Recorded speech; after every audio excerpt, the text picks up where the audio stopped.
कसा जाणार आहे कर्क राशीसाठी येणारा जुलै महिना हे मी तुम्हाला सांगणार आहे. तर जुलै महिना कर्क राशीसाठी नक्कीच चांगला जाणार आहे. शनी ढय्या चाललेली आहे. मला माहिती आहे तुम्हाला फार आळस येतोय, खूप तुम्ही विचार करताय, अतिशय जास्त विचार करून स्वतःला त्रास देताय.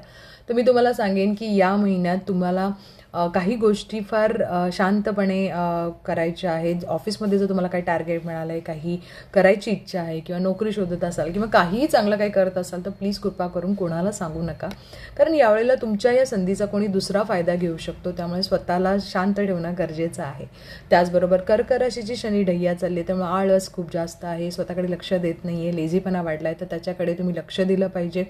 स्वतःला तुम्ही एक्सरसाइज करून स्वतःला मोटिवेट केलं पाहिजे, जेणेकरून तुमच्या आयुष्यामध्ये चांगल्या गोष्टी नक्कीच घडतील. कारण ग्रहताऱ्यांची चांगली युती आहे. तुम्हाला असं सांगण्यात येतं आहे की तुम्ही जर घर घेत असाल किंवा काही शेअर मार्केटमध्ये पैसे गुंतवत असाल किंवा काही विमा योजनामध्ये असेल